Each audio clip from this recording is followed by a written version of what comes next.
Set 10 years after the events of Rise, apes are living in harmony in the woods. Koba says humans must die, and Caesar says let's leave them alone. Humans arrive, just a few, led by Jason Clarke, Kerry Russell, and a few. Then a gun is involved, and Koba says they all must die. And then there's an attack on the railway station, Koba leading the charge. And Dawn of the Planet of the Apes, directed by Matt Reeves, who did Cloverfield. Let Me In, the US remake that is, as well as the follow-up to this, War for the Planet of the Apes, and the Batman. The Batman, Edward from Twilight and the Batman. Batman, a surprising movie. I didn't actually expect to enjoy it as much as I did. This was written by Matt Baumbach. Okay, that was a terrible impression of Blackpink in your area. Who loves Blackpink? Who loves K-pop? Who is absolutely ready to turn this review off because I mentioned K-pop? Anyway, he did Die Hard 4, Live Free or Die Hard. Having fun with this.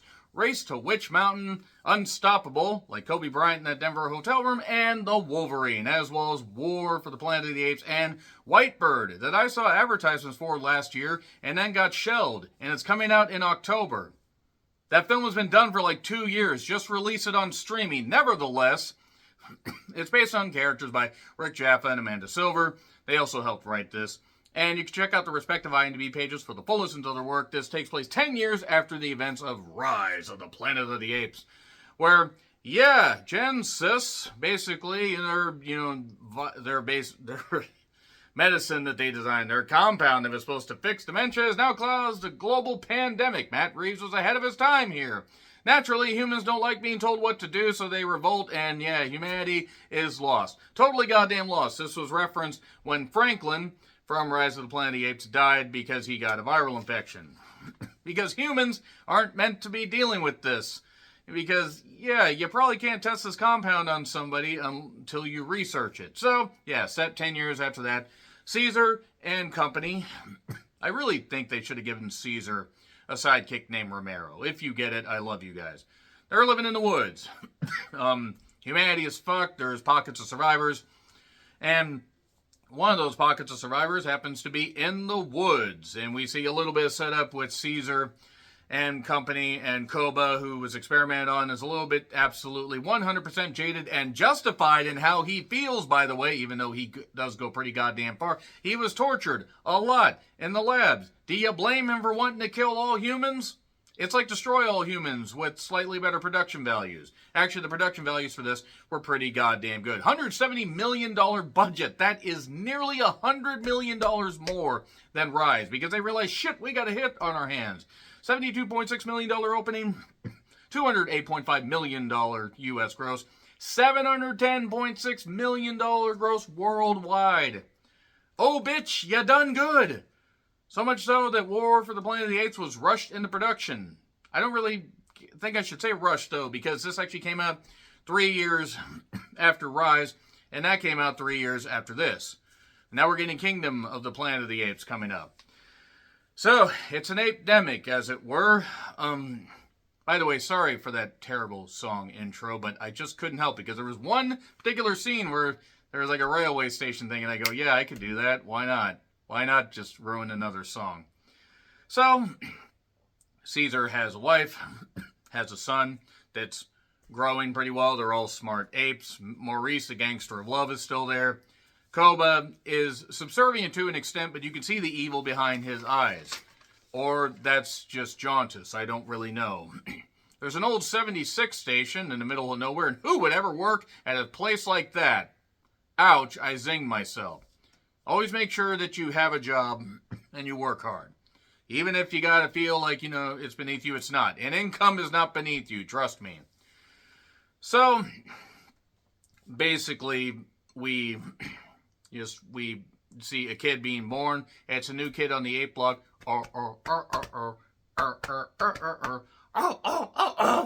The ape stuff. What is wrong with me? Answers in the comments as to what's wrong with me. So, the humans arrive.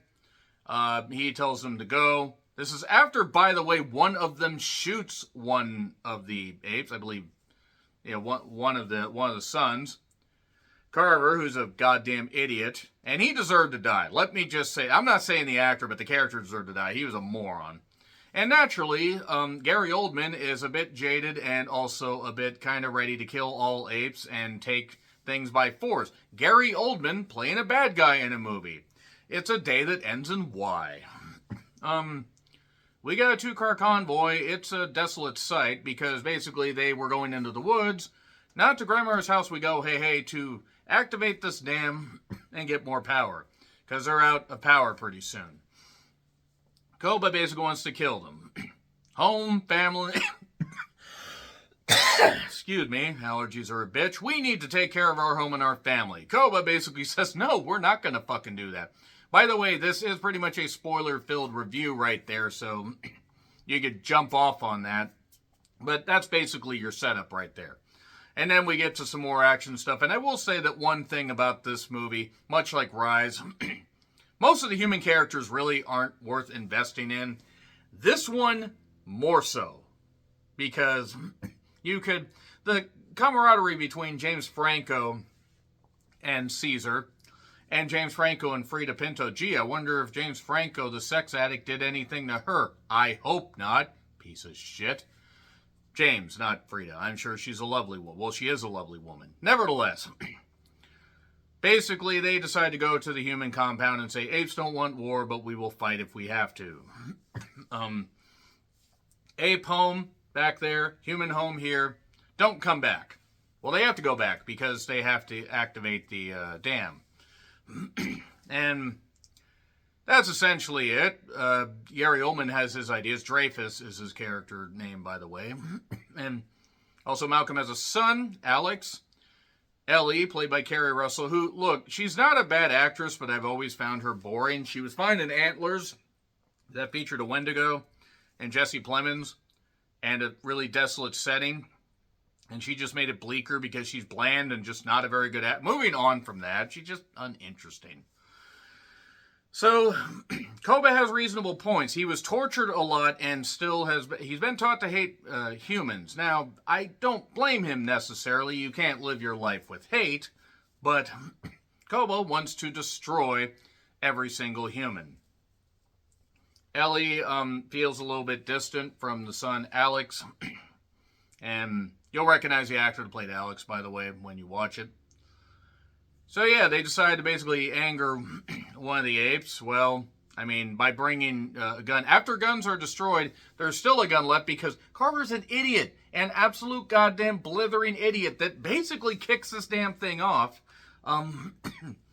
Koba says, look, they're dangerous. I've interacted with them. They have enough guns basically to kill us all because they have like a National Guard compound of stuff there. And they decide we're just gonna slaughter him. He decides to play fun, drinking, lures them in, and then kills them. And actually in a pretty good way. Grabs the gun and just shoots them. Good stuff. That's good stuff. The beefed up budget allows for better special effects. Not that the 2011 one had terrible special effects.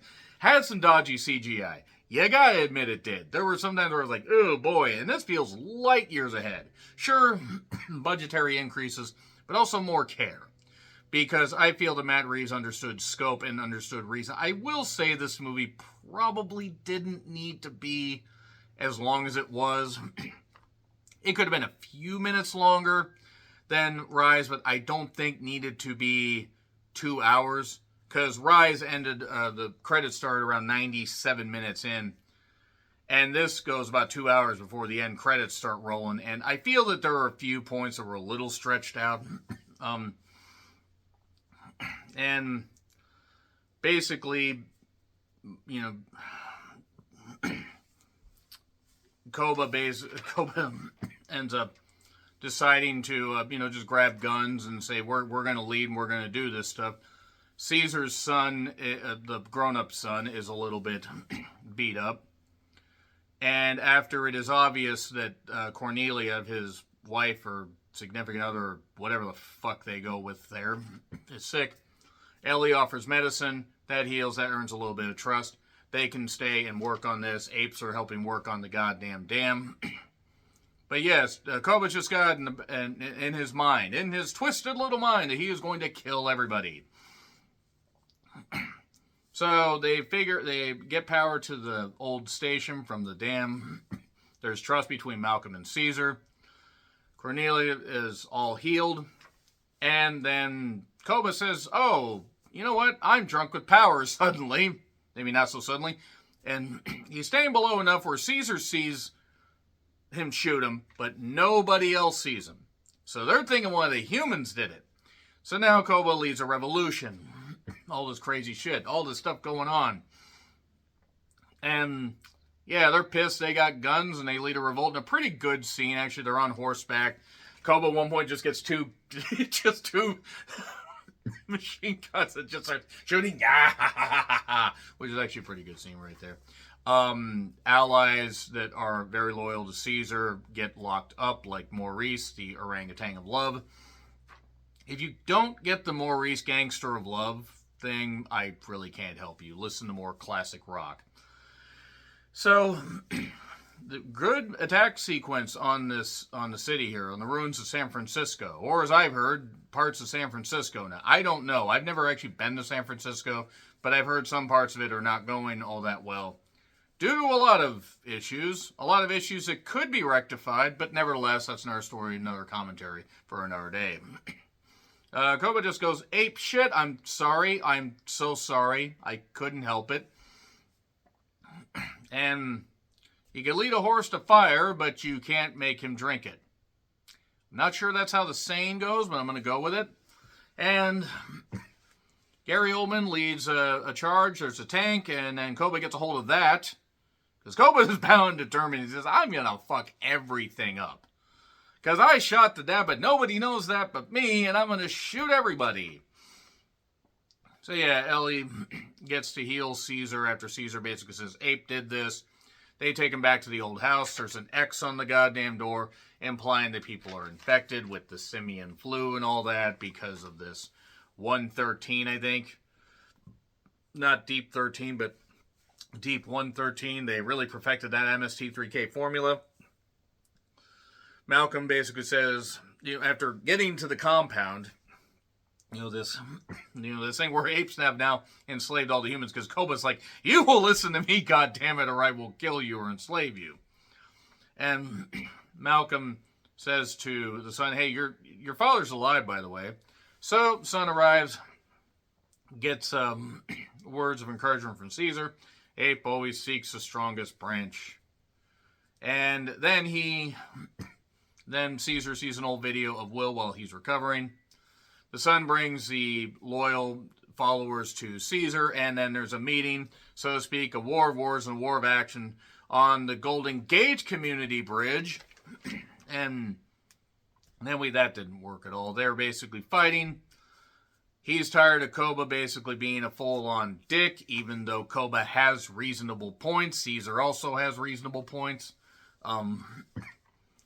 Dreyfus, meanwhile, is going to blow up the goddamn tower. Why is he gonna? Because they've contacted the military, and they're like, we're just going to blow up this stuff because I'm evil, too, because I am Gary Oldman, and that is in my nature. Even though Gary Oldman, I've actually heard in interviews, seems like a really nice guy. He's just so good at playing villains. Like in The Fifth Element, my favorite role that he did, really besides a professional.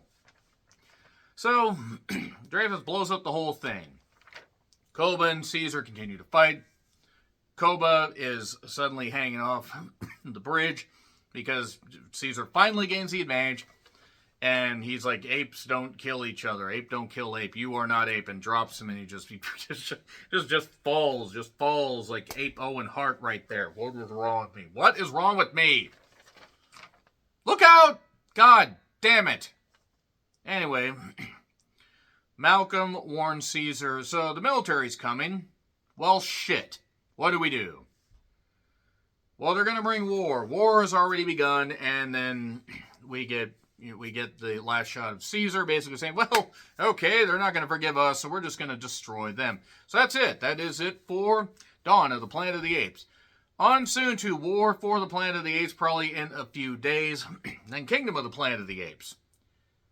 I mean, I'm going to be honest. Like, look, this new, this reboot, the revamp of the franchise is good. I don't think the movies are quite as great as some of the critics say. That's just my personal opinion. I think they're good. I think they're well above average with some great scope. And I look forward to revisiting War for the Planet of the Apes and seeing if I, how I feel about it, if it still holds true. Nevertheless, soon I will be doing the Mad Max saga to get ready for Mad Max Furiosa. I think that's the name of it. Nevertheless, let me know your thoughts in the comments. Like, share, subscribe, Twitter handle in the description. I'm John Ritlin. I'll see you soon.